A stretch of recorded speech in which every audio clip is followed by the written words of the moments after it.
Hi hello ನಮಸ್ಕಾರ, welcome to Unleash Kannada.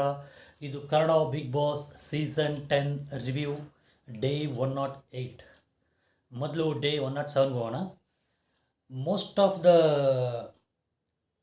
ಎಪಿಸೋಡಲ್ಲಿ 107ದೇ ಜಾಸ್ತಿ ತೋರಿಸಿದ್ರು. ಆ್ಯಕ್ಚುಲಿ ಡೇ 107ದೇ 108 80% 107 ತೋರಿಸಿದ್ರು. ಡೇ 108 ಲಾಸ್ಟಲ್ಲಿ ತೋರಿಸಿದ್ರು ಅಷ್ಟೇ. 107ಅಲ್ಲಿ ಸ್ಟಾರ್ಟಿಂಗಲ್ಲಿ ಅದು ಯಾವುದು ನಮ್ಮ ಕಿರಿಕಿರಿತಿ ಅವರು ಪ್ರೆಸ್ ರಿಪೋರ್ಟ್ ಆಯ್ತಲ್ವಾ. ಪ್ರೆಸ್ ರಿಪೋರ್ಟಲ್ಲಿ ಸಾಕಷ್ಟು ಕ್ವಶನ್ಗಳು ಶೂಟ್ ಮಾಡಿದ್ರು, ಒಳ್ಳೊಳ್ಳೆ ಕ್ವಶನ್ಗಳು ಶೂಟ್ ಮಾಡಿದ್ರು. ಏನಂದರೆ, ಸಂಗೀತಗೆ ನೀವು ಪ್ರತಾಪ್ ಜೊತೆ ಇರೋದು ಅವರಿಗೆ ಹೊರಗಡೆ ಇರೋ ವೋಟಿಂಗ್ ಇದರಿಂದ ಇದ್ದೀರಾ ಅಂತ ಹೇಳಿದ್ದು ಚೆನ್ನಾಗಿತ್ತು. ನೆಕ್ಸ್ಟು ಇವರಿಗೆ ಯಾರಿಗೆ ನಮ್ಮ ವಿನಯ್ ಅವ್ರಿಗೆ ಹೇಳಿದ್ದು, ಯಾವಾಗಲೂ ನೀವು ವಿಲ್ಲನ್ ಆಗಿ ಪೋರ್ಟ್ರೇಟ್ ಮಾಡ್ತೀರಾ ಅಂದ್ಕೊಂಡಿದ್ದೀರಾ, ಪೋರ್ಟ್ರೇಟ್ ಮಾಡೋದು ಒಳ್ಳೇದು ಅಂದ್ಕೊಂಡಿದ್ದೀರಾ ಅಂತ ಹೇಳಿದ್ದು. ನೆಕ್ಸ್ಟು ಇವ್ರಿಗೆ ಪ್ರತಾಪ್ ಅವ್ರಿಗೆ ನೀವು ಸಿಂಪತಿ ಕಾರ್ಡ್ ಜಾಸ್ತಿ ಯೂಸ್ ಮಾಡ್ತೀರಾ ಅಂತ ಹೊರಗಡೆನೂ ಹೇಳ್ತಾರೆ. ಇಲ್ಲ ಅದೇ ಹೇಳ್ತಾರೆ, ಇಲ್ಲಿ ಜನರು ಸಾಕಷ್ಟು ಇಲ್ಲಿ ಕಂಟೆಸ್ಟೆಂಟ್ ಹೇಳ್ತಾರಲ್ಲ ಏನು ಅಂತ ಹೇಳಿದ್ದು ಚೆನ್ನಾಗಿತ್ತು ಆ ಕ್ವಶನ್ಗೆ. ಆಮೇಲೆ ಇದು ಏನದು ವಿನಯ್ ಅವರು ಫೈನಲ್ಸ್ಗೆ ಇರಬಾರ್ದು ಅಂತ ಹೇಳಿದ್ದಕ್ಕೆ ಪ್ರತಾಪ್ ಅವ್ರು ಹೇಳಿದ ರೀಸನ್, ಅವ್ರದ್ದು ಮಾತಿನ ಮೇಲೆ ಹಿಡ್ತಾ ಇಲ್ಲ, ಅದು ಇದು ಹೇಳಿದ್ದನ್ನು ಅವರು ಹೇಳ್ತಾರೆ, ಇಲ್ಲಿ ವಿನಯ್ ಅವರು ಹೇಳಿದ್ದನ್ನೇ ಅದನ್ನು ಹೇಳ್ತಾರೆ. ನೀನು ನಾ 50 ಡೇಸ್ ಸರಿಗೆ ಆಡಿಲ್ಲ ಅಂಥೇಳಿ ಕ್ವಶನ್ಸ್ ಎಲ್ಲ ರೈಸ್ ಮಾಡಿ ಅದಕ್ಕೆಲ್ಲ ಇವ್ರ ಆನ್ಸರ್ಸ್ ತಗೊಂಡು ಹೊರಗಡೆ ಹೋದರು. ಯಾರು ಯಾರೋ ನಮ್ಮ ಕಿರಿಕಿರಿತಿ ಅವರು ಜೊತೆಲಿ ಬಂದ್ರಲ್ಲ, ಅವರು ಜಾನ್ವಿ ಅಂತ, ಅವರಿಬ್ಬರು ಹೋದರು. ನೆಕ್ಸ್ಟು ಪ್ರತಾಪ್ ಅವ್ರನ್ನ ಹಿಡ್ಕೊಂಡು ವಿನಯ್ ಅವರು, ಬಂದಿದ್ದ ಗೆಸ್ಟ್ ಮುಂದೆ ಏನು ಹಂಗೆ ಮಾತಾಡ್ತೀಯಾ, ಮಾತಾಡೋಕೆ ಗೊತ್ತಿಲ್ಲ ಅದಂತ, ಏನು ನಿನ್ನ ಹತ್ರ ನನ್ನ ಮಾತು ಕಳೀಬೇಕಾ ಅಂತ ಅನ್ನೆಸರಿ ಟಾಸ್ಕ್ ಅಂತ ಅದು ಒಂಥರ ಟಾಸ್ಕ್ ಅಂತ ಕನ್ಸಿಡರ್ ಮಾಡಿ ಬಿಟ್ಟಾಕ್ಬೇಕಿತ್ತು. ಇವರು ಪ್ರತಾಪ ಸುಮ್ಮನೆ ಇಲ್ಲ, ಯಾವಾಗಲೂ ಒಂಥರ ಟಾರ್ಗೆಟೆಡ್ ಆಗಿಬಿಟ್ಟಿದ್ದಾರೆ ವಿನಯ್ ಅವರು. ಬಿಟ್ಟರೆ comedy Santosh, that means Tukali Santosh ಅವರಾಗಿದ್ದಾರೆ ಅವರಿಗೆ. ಆಮೇಲೆ ವ್ಯಕ್ತಿತ್ವದ ಬಗ್ಗೆ ಮಾತಾಡಿದ್ದು, ಅವ್ರ ಯೋಗ್ಯತೆ ಬಗ್ಗೆ ಮಾತಾಡಿದ್ದು, ಅವ್ರವ್ರ ವ್ಯೂವಲ್ಲಿ ಅವ್ರವ್ರ ವಿಷನಲ್ಲಿ ಅವರು ಹೇಳಿದ್ದು ಕರೆಕ್ಟ್ ಅಲ್ವಾ. ಇಲ್ಲಿ ಬಿಗ್ ಬಾಸ್ ಟೀಮ್ಗೆ ಬೇರೆ ಟಾಸ್ಕ್ ಇಲ್ಲ, ಫಿಸಿಕಲ್ ಟಾಸ್ಕು ಕೊಡೋದಿಲ್ಲ. ಲಾಸ್ಟ್ ವೀಕು ತಿರುಗಿಸಿ ಮಾಡಿದ್ದೇನೆ ಮಾಡಿಸ್ತಾರೆ, ಅದಕ್ಕೆ ಹೆಸರುಗಳು ಹೇಳ್ತಾರೆ ಬೇರೆ ಬೇರೆ ಬೇರೆ ಅಷ್ಟೇ, ಮಾಡಿದ್ದೇನೆ ಮಾಡಿಸ್ತಾ ಇದ್ದಾರೆ. ನೆಕ್ಸ್ಟ್ ಒಂದು ಬಲೂನ್ ಟಾಸ್ಕ್ ಅದು ಟ್ರಸ್ಟ್ ಬಸ್ಟರ್ ಅಂತ ಹೇಳ್ಬಿಟ್ಟು, ಯಾರ ಮೇಲಾದರೂ ಕೋಪ ಇದ್ದರೆ ಅದು ಇಲ್ಲೇ ತೀರಿಸ್ಕೊಂಬಿಡಿ ಅಂತ ಹೇಳಿದ್ದಕ್ಕೆ ಸಂಗೀತ ಹೋಗ್ಬಿಟ್ಟು ಕಂಪ್ಲೀಟಾಗಿ ಕಾರ್ತಿಕ್ನ ಡಾಮಿನೇಟ್ ಮಾಡೋರು. ನನ್ನ ಶನಿ ಅಂತೀರಾ, ನಾನು ನಿಮ್ಮ ಜೊತೆ ನಿನ್ನ ಶನಿನೇ ಇರ್ತೀನಿ, ನೀವು ಹೊರಗಡೆ ಹೋದರೂ ನನ್ನ ಶನಿನೇ, ಅದು ಇದಂತ ಸ್ವಲ್ಪ ಓವರ್ ಆ್ಯಕ್ಟಿಂಗ್ ಮಾಡ್ದಂಗೆ ಇತ್ತು ನನಗನ್ಸುತ್ತೆ. ನಿಮಗೆ ಹೆಂಗೆ ಅನಿಸುತ್ತೋ ಗೊತ್ತಿಲ್ಲ, ಕಮೆಂಟ್ ಮಾಡಿ ಆಯಿತಾ. ಕಾರ್ತಿಕ್ ಅವ್ರು ಅದಕ್ಕೆ ರಿಪ್ಲೈ ಗೊತ್ತಿರೋದೆ. ಆಮೇಲೆ ಕ್ಲಾರಿಟಿ ಅಂತ ಹೇಳ್ತಾ ಇರ್ತಾರಲ್ಲ, ಅದನ್ನು ವರ್ತೂರವರು ಇದು ಮಾಡ್ಕೊಂಡು ಹೇಳಿದ್ರು. ವಿನಯ್ ಅವರು ಇದನ್ನು 108th ಡೇಯಲ್ಲಿ ತೋರಿಸಿದ್ರು. ವಿನಯ್ ಅವರು ಸ್ಟ್ರೆಸ್ ಬಸ್ಟರಲ್ಲಿ ಪ್ರತಾಪ್ ಅವ್ರದ್ದು ಹಿಡ್ಕೊಂಡು ಹೊಡೆದ್ರು ಅದನ್ನು ಅಲ್ವಾ. ಏನು ನಿನ್ನ ಹತ್ರ ನಾನು ಮಾತು ಕಲಿಬೇಕಾ, ಮೊನ್ನೆ ಆಡಿ ಜಗಳದ್ದೇ ಅದು ಹೇಳಿದ್ರು ರೀಸನ್, ಬೇರೆ ಏನು ಹೇಳಿಲ್ಲ. ನಿನ್ನ ಹತ್ರ ನಾನು ಮಾತು ಕಲಿಬೇಕಾ ಅದು ಅನ್ಕೊಂಡು ಹೇಳಿದ್ದು. ನೆಕ್ಸ್ಟು ಪ್ರತಾಪ್ ಅವರು ಬಂದುಬಿಟ್ಟು ಅದನ್ನು 2 ದಿವಸದಿಂದ ಪ್ರಮೋಷನ್ ತೋರಿಸ್ತಾನೆ ಇದ್ರು ಪ್ರೊಮೋದಲ್ಲಿ. ವಿನಯ್ ಅವ್ರು ಹಿಡ್ಕೊಂಡು ವಿನಯನ ನೋಡು ನೀವು ಮಾತಾಡಿದ್ರು ಭಯ ಆಗಿಬಿಡುತ್ತೆ ಅಂತ ಫುಲ್ ಆ್ಯಕ್ಟಿಂಗ್ ಮಾಡಿದ್ದು. ಒಂಥರ ಕಾಮಿಡಿ ಆಗಿತ್ತು, ಚೆನ್ನಾಗಿತ್ತು, ನಮಗೆ ನೋಡೋಕೆ ಕಾಮಿಡಿ ಆಗಿತ್ತು. ಬಟ್ ಅಲ್ಲಿ ಇವ್ರಿಗೆ ಬಂದ್ಬಿಟ್ಟು ಉರಿದೋಯ್ತು, ಯಾರಿಗೆ ವಿನಯ್ ಅವ್ರಿಗೆ ಅಷ್ಟೆಲ್ಲ ಇದು ಮಾಡಿ ಆಯಿತಾ. ಆಮೇಲೆ ಅವ್ರಿಗೆ ಅವ್ರು ಕೌಂಟ್ರು ಅಲ್ಲಿ ಮಾತಾಡ್ತಿರೋವಾಗ ಬೇಕಾಗಿರಲಿಲ್ಲ. ಅವ್ರವ್ರ ಜಾಗ ಬಂದಮೇಲೆ ಅವ್ರು ಮಾತಾಡೋದು ಓಕೆ. ಅದಕ್ಕೆ ಅಲ್ಲಿ ಪ್ರತಾಪ್ ಮಾಡುತ್ತೆ ಜಸ್ಟ್ ಬಿಕಾಸ್ ಪ್ರತಾಪ್ ಮಾತಾಡ್ತಾ ಇದ್ದಾರೆ ಅಂದ್ಬಿಟ್ಟು ಇಲ್ಲಿ ವಿನಯ್ ಮಾತಾಡೋದು ಸರಿ ಇರಲ್ಲ. ಯಾಕಂದರೆ ವಿನಯ್ ಮಾತಾಡೋವಾಗ ಅವ್ರು ಪ್ರತಾಪ್ ಏನು ಮಾತಾಡೋಕ್ಕೆ ಹೋಗಿಲ್ಲಲ್ಲ, ಬೇಡದಿರೋ ಬೇಕಾಗಿಲ್ಲ. ಅವರು ಇದು ಅವ್ರಿಗೆ ಕೆಡಿಸ್ಕೊಂಡಿದ್ದಾರೆ ಅಷ್ಟೇ ಹೇಳ್ಬೇಕಂದ್ರೆ.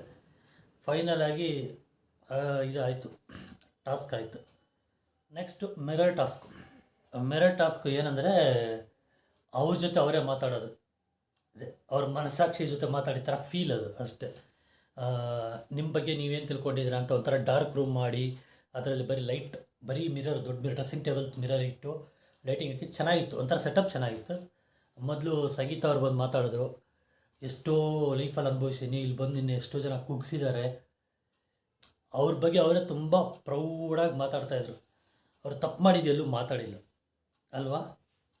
ಏನು ಅವ್ರು ತಪ್ಪೇ ಮಾಡಿದ್ದಾರೆ, ಅದನ್ನು ಹೇಳಬೇಕು. ಇಷ್ಟೆಲ್ಲ ತಪ್ಪು ಮಾಡಿದೆಯಲ್ಲ, ಪ್ರೌಡ್ ಫೀಲ್ ಆಗೋದೆಲ್ಲ ಓಕೆ, ಯಾಕಂದರೆ ಒಂದು ಹುಡುಗಿಯಾಗಿ ಇಷ್ಟು ದೂರ ಬಂದಿದ್ದು ಇದಕ್ಕೆ ಅವ್ರು ಪ್ರೌಡ್ ಫೀಲ್ ಮಾಡ್ಕೊಂಡು, ಪ್ಲಸ್ ಅವ್ರದ್ದು ಕೆಲವು ತಪ್ಪುಗಳಿದೆ ಅದನ್ನು ಹೇಳಬೇಕಿತ್ತು. ಆಮೇಲೆ ಕಾರ್ತಿಕ್ ಬಂದ್ಬಿಟ್ಟು ಮಾತಾಡಿದ್ದು, ನಾನು ಕೆಲವು ತಪ್ಪು ಮಾಡಿದ್ದೀನಿ, ಅದೆಲ್ಲ ಅವ್ರದ್ದು ಕೆಲವು ಅಕ್ಸೆಪ್ಟೆನ್ಸ್ ಇತ್ತು, ಅದು ಓಕೆ. ವಿನಯ್ ಅವರು ಮಾತಾಡಿದ್ದು, ಯಾರು ಏನೇ ಹೇಳಿದರೆ ನಾನು ಹೀಗೆ ಅದಿದಂತೆ ಅವ್ರು ಮಾತಾಡಿದ್ದು. ವರ್ತೂರವ್ರು ಮಾತಾಡುವಾಗ ಅವ್ರು ಮರ್ತವ್ರು ಏನು ಮಾತಾಡ್ಬೇಕಂತಾರೆ. ಜನರ ಹತ್ರ ಓಟ್ ಕೇಳೋ ಥರನೇ ಇತ್ತು ಅದರಲ್ಲೂ, ಆ ಟಾಸ್ಕಲ್ಲೂ. ಹೊರಗಡೆ ಬಂದವ್ರು ಫೀಲ್ ಆಗ್ತಾಯಿದ್ರು, ಏನಪ್ಪ ಚೆನ್ನಾಗಿ ಮಾತಾಡಬೇಕಿತ್ತು, ಸರಿಯಾಗಿ ಮಾತಾಡಿಲ್ಲ ಅಂತ. ನಮಗೂ ಅದೇ ಅನ್ನಿಸ್ತು, ಬೇರೆ ಏನೇನೋ ಮಾತಾಡ್ತಾ ಇದ್ದಾರಲ್ಲ ಅಂತ ಮರ್ತೋಗಿದ್ದಾರೆ ಅನಿಸುತ್ತೆ. ಪ್ರತಾಪ್ ಅವ್ರು ಮಾತಾಡಿದ್ರು. ಪ್ರತಾಪ್ ಅವರು ಏನು ಮಾತಾಡಿದ್ರು ಅಂದರೆ, ಹೊರಗಡೆ ಎಷ್ಟು ನೆಗೆಟಿವಿಟಿ ಇತ್ತೋ ನನಗೆ ಒಳಗಡೆನೂ ಅಷ್ಟೇ ಇತ್ತು, ನಾನು ಕರೆಕ್ಟ್ ಟೈಮಲ್ಲಿ ಕೆಲವು ಮಾತಾಡಬೇಕಿತ್ತು, ಇಂಜರಿ ಬರೆದಿತ್ತು ಅಂತ ಹೇಳಿದರು. ಕರೆಕ್ಟ್ ಅದು. ಆಮೇಲೆ ಕೆಲವ್ರದ್ದು ತುಂಬ ಇದಾಗಿ ಮಾತಾಡಿದ್ದೀನಿ ಅಂತೇಳಿದ್ರು, ಎಲ್ಲ ಕರೆಕ್ಟಾಗಿ ಮಾತಾಡೋರು, ನನಗೆ ಗೊತ್ತಿದ್ದು ಕರೆಕ್ಟಾಗಿ ಮಾತಾಡಿದ್ರು. ನೆಕ್ಸ್ಟು ನನಗೆ ಇದರಲ್ಲೇ ಮಾತಾಡಿದ್ರಲ್ಲಿ ಹೈಲೈಟ್ ಬಂದು ತುಕಾಲಿ ಸಂತೋಷ್ ಮಾತಾಡಿದ್ರು.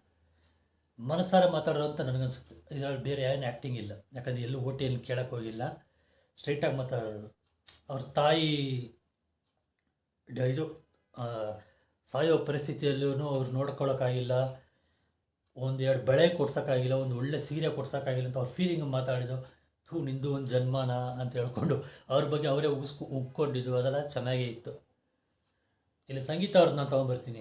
ಸಂಗೀತ ಅವ್ರ ಬಗ್ಗೆ ಪ್ರೌಡಾಗಿ ಹೇಳಿದ್ರು ಹೊತ್ತು ನೆಗೆಟಿವ್ ಇಲ್ಲ. ಇಲ್ಲಿ ತುಕಾಲಿ ಅವರು ಪರ್ಫೆಕ್ಟಾಗಿ ಮಾತಾಡೋರು, ನೆಗೆಟಿವ್ನೂ ಹೇಳಿದ್ರು, ಪಾಸಿಟಿವ್ನೂ ಹೇಳಿದ್ರು. ನಾನು ಚೆನ್ನಾಗಿ ನೋಡ್ಕೋಬೇಕಿತ್ತು ಅವ್ರನ್ನ, ಸಾಯೋ ಕಾಲದಲ್ಲಿ ಒಳ್ಳೆ ಡಾಕ್ಟರ್ಗಳನ್ನ ತೋರಿಸ್ಬೇಕಿತ್ತು, ಇನ್ನೂ ಸ್ವಲ್ಪ ದಿನ ಉಳಿದಿರೋರು ಅಂತೇಳಿದೆಲ್ಲ ಚೆನ್ನಾಗಿತ್ತು. ಆಮೇಲೆ ಅವ್ರ ಹೆಂಡತಿ ಬಗ್ಗೆ ಹೇಳಿದ್ದು, ನೀನು ನನಗೆ ಸಿಕ್ಕಿರೋದು ಒಂದು ಒಳ್ಳೆ, ನನಗೊಂದು ಲಕ್ಕು ಅದು ಅಂತೇಳಿ ಚೆನ್ನಾಗಿತ್ತು, ನನಗೆ ಲೈಕ್ ಆಯಿತು ಅಷ್ಟೇ. ಇದಾದಮೇಲೆ ನೆಕ್ಸ್ಟ್ ಇನ್ನೊಂದು ಲೆಟರ್ ಟಾಸ್ಕ್ ಬರುತ್ತೆ.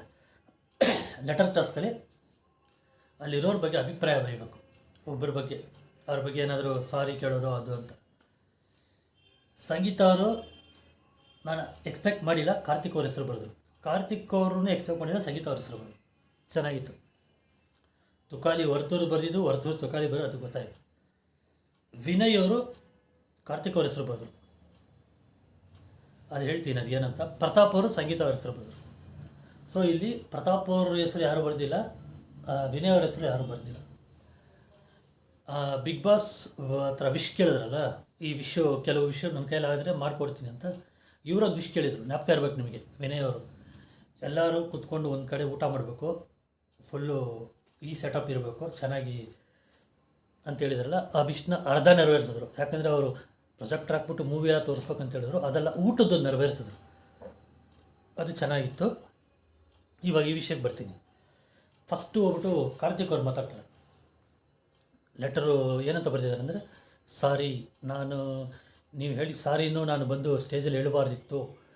ಆಮೇಲೆ ಈಗಲೂ ನಾನು ಫ್ರೆಂಡ್ಶಿಪ್ಗೋಸ್ಕರ ಸೋಲ್ಬೇಕಂದ್ರೆ ಸೋಲ್ತೀನಿ ನಿಮ್ಮ ಹತ್ರ ಅಂತೇಳಿದ್ದು. ಒಂಥರ ನನಗೆ ಮನ್ಸಾರ ಹೇಳ್ದಾಗಿತ್ತು ಕಾರ್ತಿಕ್ ಅವರು. ಚೆನ್ನಾಗಿ ಹೇಳಿದ್ರು, ಆ್ಯಕ್ಚುಲಿ ಚೆನ್ನಾಗಿ ಹೇಳಿದ್ರು. ಆಮೇಲೆ ಅವ್ರಿಗೆ ಗಿಫ್ಟ್ ಒಂದು ಕೊಟ್ಟರು ಕಾರ್ತಿಕ್ ಅವರು, ಪಿಲ್ಲೋ ಥರ ಇತ್ತಲ್ಲ ಅದು ಕೊಟ್ಟರು. ನೆಕ್ಸ್ಟ್ ಸಂಗೀತ ಅವ್ರು ಬಂದು ಮಾತಾಡಿದ್ರು. ಏನಂತ ಕಾರ್ತಿಕ್ ಅವರು ಬರೆದುಬಿಟ್ಟು, ನನ್ನ ಕಷ್ಟ ಕಾಲದಲ್ಲಿ ನನಗೆ ಒಳ್ಳೆ ಚೆನ್ನಾಗಿ ಮೋಟಿವೇಟ್ ಮಾಡಿದ್ದು ಇದೆಲ್ಲ ಕಾರ್ತಿಕ್ಗೆ, ಬೇರೆಯವ್ರ ಹೆಸರು ಬರೆದ್ರೆ ಅದು ತಪ್ಪಾಗುತ್ತೆ ಅಂತ ಹೇಳ್ಬಿಟ್ಟು ಅವ್ರ ಹೆಸರು ಬರೆದಿದ್ದು. ಆ ಮೋಟಿವೇಟ್ ಮಾಡಿದ್ದು ಅದೆಲ್ಲನೇ ಕಾರ್ತಿಕ್ ಫಸ್ಟ್ ಹೇಳ್ತಾಯಿದ್ರು. ಅದು ಡಿಫ್ರೆಂಟ್ ಟಾಸ್ಕಲ್ಲಿ ನಿಮ್ಮನ್ನ ಮೋಟಿವೇಟ್ ಮಾಡಿದ್ದೀನಿ ಎಷ್ಟೋ ಸಲ ಅದು ಅಂತ ಹೇಳಿದ್ದು. ಅಲ್ಲಿ ಅವ್ರು ಒಪ್ಕೊಂಡಿಲ್ಲ, ಬಟ್ ಇಲ್ಲ ಅವರೇ ಬರೆದ್ರು ಮೋಟಿವೇಟ್ ಮಾಡಿದ್ದು. ಬಟ್ ಇಲ್ಲಿ ನಾನು ಹೇಳೋದನ್ನು ಇದನ್ನು ನಾನು ಪಬ್ಲಿಸಿಟಿಗೆ ಹೇಳ್ತೀನಿ ಅಂತ ಹೇಳಿದ್ದು. ಯಾಕಂದರೆ ಒಂದು ಸಲ ಅವ್ರು ಹೇಳ್ತಾರಲ್ವ ಕಾರ್ತಿಕ್ ಅವರು, ಅದಕ್ಕೆ ಅಂತ ಸರಿ ಅಂತ ಬೇರೆಯವ್ರ ಹೆಸರು ಹೇಳಿದ್ರೆ ತಪ್ಪಾಗುತ್ತೆ, ನನಗೆ ಎಷ್ಟೋ ಟೈಮಲ್ಲಿ ನೀವೇ ನನಗೆ ಗಿವ್ ಅಪ್ ಮಾಡಿದಾಗಲೂ ನನಗೆ ಎಂಕರೇಜ್ ಮಾಡಿದ್ರಿ ಅಂತೇಳಿದ್ದು. ಒಂಥರ ಚೆನ್ನಾಗಿತ್ತು. ಅವರಿಗೆ ಬಂದು ಒಂದು ಜರ್ಕಿನ್ ಕೊಟ್ಟರು. ಆಮೇಲೆ ಇಬ್ಬರು ಹಗ್ ಮಾಡ್ಕೊಂಡು ಹೋದರು. ನೆಕ್ಸ್ಟು ತುಕಾಲಿ ಸಂತೋಷ್ ಬಂದು ವರ್ತೂರವ್ರ ಬಗ್ಗೆ ಮಾತಾಡಿದ್ದು. ಅವರು ಎಷ್ಟೇ ಏನೇ ಹೇಳಿದ್ರು ಅವರು ಕರೆಕ್ಟಾಗಿ ಆಡಿದ್ರು, ಎಲ್ಲವರು ಕುಗ್ಗಿಲ್ಲ ಅದು ಅಂತ ಹೇಳಿದ್ರು. ವರ್ತೂರವ್ರು ಬಂದ್ಬಿಟ್ಟು, ನಾನು ಇಷ್ಟು ದಿನ ಇಲ್ಲಿವರೆಗೂ ಬಂದಿದ್ದಕ್ಕೆ ತುಕಾಲಿ ಅವರೇ ಕಾರಣ, ಅವ್ರ ಮಾತುಗಳು, ಅವ್ರ ಕಾಮಿಡಿ ಇದೆಲ್ಲ ಇಲ್ಲದೆ ನಾನು ಇರ್ತಾ ಇರಲಿಲ್ಲ ಅಂತ ಹೇಳಿದ್ದು. ಆಮೇಲೆ ಅವರು ಕೊಟ್ಟಿದ್ದು ಒಂದು ಸ್ಟಾರ್ನ ತೆಗೆದು ತುಕಾಲಿ ಅವರು ಕೊಟ್ಟರು, ಇಟ್ಕೊಳ್ಳಿ ಈ ಸ್ಟಾರು ಅಂತ ಹೇಳ್ಬಿಟ್ಟು. ತುಕಾಲಿ ಅವರು ಅವ್ರಿಗೆ 3 ಉತ್ತಮ ಸಿಕ್ಕಿದೆ, ಒಂದು ಉತ್ತಮ ಅವ್ರಿಗೆ ಕೊಡ್ತೀನಿ, ಅವರು ಉತ್ತಮನೇ ಅಂತ ಅವ್ರು ಕೊಟ್ಟಿದ್ದು ಚೆನ್ನಾಗಿತ್ತು. ನನ್ನ ಕೈಯಲ್ಲಿ ಕೊಡೋಕ್ಕೆ ಡ್ರೆಸ್ ಏನಿಲ್ಲ, ಅದಕ್ಕೆ ಇದು ಕೊಡ್ತಾಯಿದ್ದೀನಿ ಅಂತ ಹೇಳಿದ್ದು ಚೆನ್ನಾಗಿತ್ತು. ಆಮೇಲೆ ಪ್ರತಾಪ್ ಅವ್ರು ಬಂದ್ಬಿಟ್ಟು ಸಂಗೀತ ಅವ್ರಿಗೆ ಎಷ್ಟೋ ಸಲ ನನಗೂ ಅವ್ರಿಗೂ ಬಾಂಡಿಂಗ್ ಚೆನ್ನಾಗಿತ್ತು. ಸ್ಟಾರ್ಟಿಂಗಿಂದನೇ ನನಗೆ ಎಂಕರೇಜ್ ಮಾಡ್ಕೊಂಬಂದರು. ಅದು ನಿಜ. ಎಲ್ಲರೂ ಒಂದು ಸಲ ಬ್ಯಾಡಾಗಿ ಕ್ರಿಯೇಟ್ ಮಾಡ್ತಾಯಿದ್ರು ಇಮೇಜ್ ಪ್ರತಾಪ್ಗೆ. ಸಂಗೀತ ಅವರೊಬ್ಬರೇ ಅವ್ರಿಗೆ ಇದು ಮಾಡ್ತಾಯಿದ್ರು. ಅದಕ್ಕೆ ರೀಸನ್ ಏನಂದರೆ ಅವ್ರ ಅಣ್ಣನ ಥರ ಇದ್ದಾರೆ ಅಂತ ಒಂದಿದು. ನನಗೆ ಅವ್ರು ಪ್ರತಾಪ್ ಅವರು ಹೇಳಿದ್ರು, ನನ್ನ ಹತ್ರ ಹೊಸ ಡ್ರೆಸ್ಸುಗಳು ಯಾವುದಿಲ್ಲ, ಅದಕ್ಕೆ ಇದು ಕೊಡ್ತೀನಿ ಅಂತೇಳಿದ್ದು. ಆಕ್ಸೆಪ್ಟೆಡ್. ಓಕೆ, ಎಲ್ಲರೂ ಒಂದೇ ಥರ ಇರಲ್ಲ. ಆಮೇಲೆ ವಿನಯ್ ಅವ್ರು ಬಂದು ಮಾತಾಡಿದ್ರು. ನನಗೆ ಕಾರ್ತಿಕ್ ಅವರು 10 ವರ್ಷ ಫ್ರೆಂಡ್, ಇಲ್ಲಿ 10 ವರ್ಷದಿಂದ ನಾನು ಫ್ರೆಂಡ್ ಆಗಿದ್ದೀವಿ. ಒಳಗಡೆ ಬಂದಮೇಲೆ ಹೌದು ನನಗೂ ಅವರು ಭಿನ್ನಾಭಿಪ್ರಾಯ ಇತ್ತು, ಟಾಸ್ಕ್ ಅಷ್ಟೇ, ಅಲ್ಲಿ ಫ್ರೆಂಡ್ಶಿಪ್ ಬರೋಲ್ಲ ಅಂತಬಿಟ್ಟು ನಾವು ಆಡಿದ್ದು ಎಲ್ಲ ಓಕೆ, ಬಟ್ ಹೊರಗೆ ಹೋದ್ಮೇಲೆ ನಾವು ಹೀಗೆ ಇರ್ತೀವಿ ಅಂತೇಳಿದರು. ಆಮೇಲೆ ಅದಕ್ಕೆ ಇವರು ವಿನಯ್ ಅವರು ಹತ್ಕೊಂಡ್ಬಿಟ್ರು, ಕಾರ್ತಿಕ್ ಅವರು ಹತ್ಕೊಂಡು ನಾನು ಏನು ತಿಳ್ಕೊಂಡೆ, 10 ವರ್ಷ ಫ್ರೆಂಡು, ಅದೇ ಹೊರಗಡೆ ಫ್ರೆಂಡ್ ಅಷ್ಟೇ ಅಂತ. ಬಟ್ ಹೇಳಿದ್ರು ಇವರು ವಿನಯ್ ಅವರು, ಇಷ್ಟು ನಾನು ಅವ್ರು 10 ವರ್ಷ ಫ್ರೆಂಡು, ಒಂದೇ ವಿಷನ್ನು, ಇಲ್ಲಿ ಸ್ವಲ್ಪ ಒಂದು ಜಾಗ ಗಿಟ್ಟಿಸ್ಕೋಬೇಕು ಕನ್ನಡ ಫಿಲ್ಮ್ ಇಂಡಸ್ಟ್ರಿಯಲ್ಲಿ ಅಂತ ಓಡಾಡಿದ್ದು ಮೀಡಿಯಾದಲ್ಲಿ ಅಂತ ಎಲ್ಲ ಚೆನ್ನಾಗಿ ಹೇಳಿದ್ರು. ಕಾರ್ತಿಕ್ ಅವರು ಇನ್ನೂ ಸ್ವಲ್ಪ ಎಕ್ಸ್ಟ್ರಾ ಹೇಳಿದ್ರು. ಯಾಕಂದರೆ ನನ್ನ ಹತ್ರ ₹1 ಇಲ್ಲ ಒಂದೊಂದು ಟೈಮಲ್ಲಿ. ಆ ಟೈಮಲ್ಲಿ ವಿನಯ್ ಅವರು ಖರ್ಚು ಮಾಡಿದರು, ಅವ್ರ ಮನೇಲಿ ಮಲಗಿಸ್ಕೊಂಡು ಊಟ ಮಾಡಿಸಿ ಮಲಗಿಸಿದ್ದಾರೆ ಎಷ್ಟೋ ಸಲ, ಅದಕ್ಕೆ ₹1 ಕೇಳಿಲ್ಲ ಅಂತ ಹೇಳ್ಬಿಟ್ಟು ಒಂಥರ ಫೀಲಲ್ಲಿ ಮಾತಾಡಿದ್ದು. ಆಮೇಲೆ ವಿನಯ್ ಅವರು, ನಾನು ಯಾವಾಗಲೂ ನನ್ನ ಕೈ ನಿನ್ನ ಕೈ ಜೊತೆಯಲ್ಲೇ ಇರುತ್ತೆ ಅಂತೇಳಿದ್ರೆ ಒಂಥರ ಹಾರ್ಟ್ ಟಚಿಂಗ್ ಆಯಿತು. ಇದಕ್ಕೆ ಎಲ್ಲರೂ ಅಪ್ರಿಷಿಯೇಟ್ ಮಾಡಿದ್ರು. ಆಮೇಲೆ ಸಂಗೀತ ಅವರು ಬಂದ್ಬಿಟ್ಟು, ವಿನಯ್ ಅವ್ರ ಲೆಟ್ರ್ ಬಂದಿಲ್ಲ, ಪ್ರತಾಪ್ ಅವ್ರ ಲೆಟ್ರ್ ಬಂದಿಲ್ಲ ಅನ್ನೋದಕ್ಕೆ ನಾನು ಕಾರ್ತಿಕ್ ಅವರಿಂದ ಯಾವಾಗ ನಾನು ಬಿಟ್ಟನೋ, ವಿನಯ್ ಅವ್ರು ಸ್ವಲ್ಪ ನನಗೆ ಇದು ಮಾಡಿ ಸಪೋರ್ಟ್ ಮಾಡಿದ್ರು, ಆಮೇಲೆ ಪ್ರತಾಪ್ ಅವ್ರು ಸಪೋರ್ಟ್ ಮಾಡಿದರು ಅಂತ ಹೇಳಿದ್ದೆಲ್ಲ ಚೆನ್ನಾಗಿತ್ತು. ಒಂಥರ ಸ್ವೀಟ್ ಮೆಮೊರೀಸ್ ಥರ ಹೋಗ್ತಾ ಇತ್ತು. ಆಮೇಲೆ ನೆಕ್ಸ್ಟು ಊಟಕ್ಕೆ ಅಂತ ವಿಶ್ ಕೇಳಿದ್ರಲ್ಲ, ಅದಕ್ಕೆ ಬಿಗ್ ಬಾಸ್ ಅವರಿಗೆ ವಿನಯ್ ಟ್ಯಾಂಕ್ಸ್ ಹೇಳಿದ್ರು, ಮನೆಯವರೆಲ್ಲನೂ ವಿನಯ್ ಅವರು ಟ್ಯಾಂಕ್ಸ್ ಹೇಳಿದ್ರು. ಯಾಕಂದರೆ ಇದು ಥರ ಕಂಪ್ಲೀಟಾಗಿ ಒಂದು ಕಡೆ ಕೂತ್ಕೊಂಡು ಊಟ ಮಾಡೋದು ಮೋಸ್ಟ್ಲಿ ಲಾಸ್ಟ್ ಡೇನೂ ಬರುತ್ತಿದ್ದು, ನನಗೆ ಗೊತ್ತಿದ್ದು, ನೋಡಬೇಕು.